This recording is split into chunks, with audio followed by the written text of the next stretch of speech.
This is another video for my Technique Queen series. Today we are going to learn how to do a squat, a basic squat. This is absolutely key because whether you're doing it on a rebounder or whether you're doing it at the gym or at home, let's be honest, every single program pretty much gets you to squat.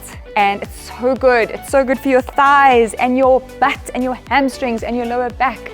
It shapes your leg and your glutes, your butt. It picks it all up. So we have to get the squats right, because if you don't squat right, you will feel pain in your knees or in your Achilles tendon. So it's really, really important that you build muscles where you want to build them, but also that you don't actually give yourself an injury. So let's go through the basics. First of all of our hips are different. So some people have small hips, some people have wide hips. We all have different hips. So if you feel that you can squat with your toes sort of just wider than shoulder width apart with the toes square, and you can get a good range of motion, so you can go all the way down to the ground like that, okay, and up again without lifting your heels off the ground and still being able to see your toes and still keeping your back up, great. I find that I get a better squat, I don't feel it as much in my back, if I turn my toes out ever so slightly. Okay, and I relax my stance a bit, a little bit wider, toes pointed out, and I can get that full range of motion without my heels lifting, keeping my back upright, arching my lower back because you have to arch it a bit, going all the way up and down, and it just feels more natural. So first of all, get your stance right, okay.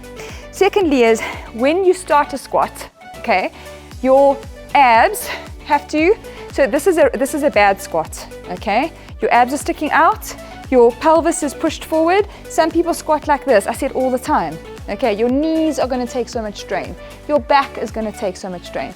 So the first thing you have to do is tilt your pelvis forward, okay, abs are still tight, pelvis forward, butt out. So this is the only time you can really stick out your butt and get away with it, okay. So toes out, relaxed stance, shoulders back, okay, chest up, shoulders back.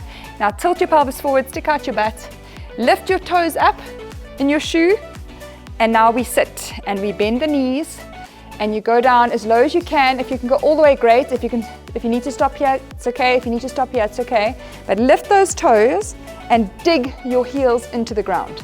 Shoulders are back, chest is up, chin is up, okay? Your back is gonna have to arch because you cannot squat like this. So you have to arch your back naturally, but you still need to tighten your core. Don't flop your tummy out, okay? Pull it in, tighten this whole area to support your lower back, your lumbar area.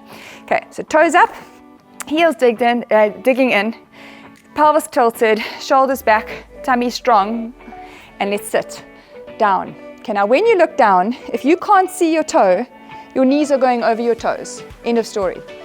If I do this, I can't see my toes. If I do this, I can't see my toes. That means this area is taking all the strain. You want it to work here, right? So you've got to sit back into your heels, lift your toes, keep your chest up, and let your legs do all the work. Up, squeeze your butt at the top, sit down. Okay, so let's add on to this. First of all, we stand, toes wide. For me, if you want to stand like that, fine. Then soft knees. Okay, tilt, pelvis forward, stick out your bum. Now let's go, arms up, arms side, arms wherever, but probably here. Tilt, let's sit back into your heels, bend your knees, chest up, shoulders back, like that. Lift up the toes, look down, can I see my toes? Yes, I can. My heels are digging in, chin up. Now we breathe out as we come up. Breathe in, breathe out. And when we get to the top, I want you to tilt your pelvis back again and squeeze your glutes at the top, because that's a bonus little contraction there, which is going to be great for your bum. So let's put it all together. So feet wide, toes up, okay, tilt pelvis, bend the legs, chest up, shoulders back, chin up, look down, okay, everything's good there, dig the heels in, toes up, abs tight, don't feel any pain in my lower back, breathe in on the way down, breathe out, tilt your pelvis back, squeeze your bum, and that is a squat. If you can only go halfway, that's okay. Just get it right first. And then you can start going lower and lower, and then you can hold a bar on the back of your neck. You can hold a kettlebell over here. You can rack it here. There, you can hold it at your sides. You can go crazy. And then in my next series, we're going to start building on squats. Okay, you can do so many different types of squats, so many different types of lunges and push-ups, and that's in my series too. We're going to go into the different types of squats and what they work. Because if you turn your toes out, it's inner thighs. Like that, you know, if your legs are wide, if your heels are up, there's so many squats. You're going to have lots and lots of fun with squats. But you've got to get that basic squat right. So remember that breath. In on the way down and out on the way up. So in on the rest, this is a rest. I mean, going down is easy. It's coming up that's hard. So you always rest on the way down or on the easy part. And then on the exertion part, you exhale. So exert, exhale. So in, because you're relaxing, exert, exhale. Doesn't matter what move it is. You exert and you exhale on the exertion side of it. Okay, so exhale, exert. Okay, hope that video helped.